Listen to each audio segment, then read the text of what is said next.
नहीं, हम तो जनता की आवाज़ बनकर आए हैं। जो जनता इन 3 महीनों में मैंने जिन चीज़ों को देखा, सामने घटित हुई, जिन चीज़ों पे बात करनी चाहिए, मैं उन चीज़ों से सीधा बात रखूंगा। सबसे ज्यादा दुखी किस बात को लेकर हुए इन 3 महीनों में? विस्थापन, क्योंकि विस्थापन एक ऐसा चीज़ है कि ज़मीन हमारी है, ना उसका मुआवजा मिला है, ना अधिग्रहण किया गया है, ना नियोजन मिला है, और जबरन उस पर कार्य किया जा रहा है, जबरन उस पर खनन किया जा रहा है, जबरन उस पर ओबी डंप किया जा रहा है। इससे पहले बाढ़ खेत जिसे कहते हैं हम लोग, वो पड़ती रहता था, लेकिन इस बार जिस प्रकार बारिश हुई है, इस बार बहियार, कनारी या हीर के अलावा बाद में भी धान अच्छा होगा, लेकिन उसके बाद एक प्रभाव ये भी पड़ा है कि आपका मक्का तथा इत्यादि जो बाकी फसल होते हैं उनका नुकसान हुआ है। तो इस पर मैंने कल भी सुझाव दिया था माननीय अध्यक्ष महोदय थे, मुख्यमंत्री महोदय को, कि 2 घंटा कम से कम मानसून सत्र को कृषि सत्र का नाम दिया जाए और 2 घंटा किसानों पे विशेष चर्चा की जाए। उसके बाद प्रवासी पे चर्चा होगी।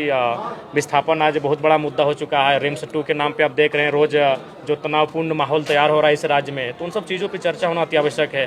धनबाद में आप देख सकते हैं कि कोयला खनन में किस प्रकार से अवैध ओबी डंप का मामला प्रकाश में आता है, अवैध खनन का मामला प्रकाश में आता है। तो इन चीज़ें पर बहस बहुत आवश्यक है, और मैं अपने हिसाब से अपना जो मुझे समय अलॉटमेंट किया जाएगा उसके हिसाब से मैं इन विषय पर चर्चा करूँगा। रिम्स 2 को लेकर क्या रिम्स 2 बनना चाहिए? देखिए, रिम्स 2 निसंदेह बनना चाहिए, लेकिन जमीन जो विवादित हो रही है उस जमीन पर चर्चा होनी चाहिए, क्योंकि भूमि अधिग्रहण अधिनियम 2013 स्पष्ट कहती है कि आप जिस जमीन का किसी योजना परियोजना के लिए अधिग्रहण करते हैं उसमें 70 से 80% रैयतों की रजामंदी होनी आवश्यक है। तो अगर रैयत रजामंदी करते हैं तो ठीक है, नहीं तो आप आसपास में बहुत सारी ऐसी जगह है जो सरकारी ज़मीनें हैं या फिर जीएम की ऐसी ज़मीनें हैं जो रैयतों का रैयतों के अधीन ना होकर सरकार के अधीन है, तो उन ज़मीनों पर आप चर्चा कर सकते हैं। उन ज़मीनों पर रिम्स 2 होना चाहिए, रिम्स 3 भी होना चाहिए।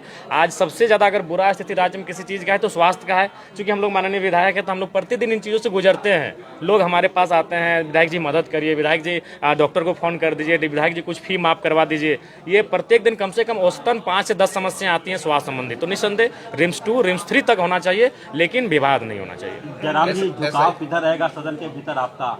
देखिए, नहीं, हम तो जनता की आवाज़ बनकर आए हैं। जो जनता इन 3 महीनों में मैंने जिन चीज़ों को देखा, सामने घटित हुई, जिन चीज़ों पे बात करनी चाहिए, मैं उन चीज़ों से सीधा बात रखूंगा।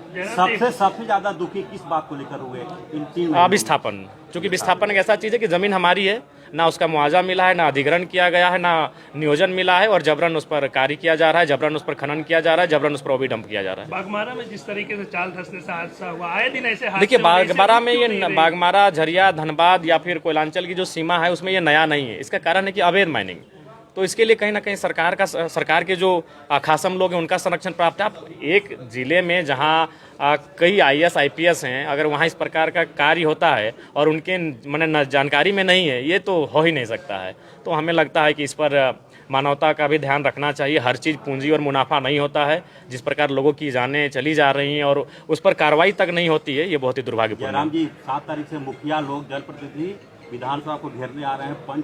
पंचायत को पैसा ही नहीं गया 1.5 साल। नहीं, ये तो सच्चाई है। जैसे कि वार्ड सदस्य का जो पोस्ट है वो तो मैंने निरर्थक है, नाम का ना काम का कुछ मतलब नहीं। वार्ड सदस्य का, पंचायत समिति का भी वही हाल है। मुखिया को तो तनी मनी योजना परियोजना मिल जाता है, लेकिन पंचायत समिति की स्थिति बदतर है, जिला परिषद की स्थिति बदतर है, और वार्ड सदस्य तो बेकार, इसका तो बेकार ही चुनाव कर रहे हैं। तो सच्चाई है ये, कोई जो हम लोग भी वहीं से आते हैं, तो निसंदेह उनकी जो मांगे हैं, उनका जो अधिकार क्षेत्र में आता है वो सरकार को देना चाहिए। धन्यवाद।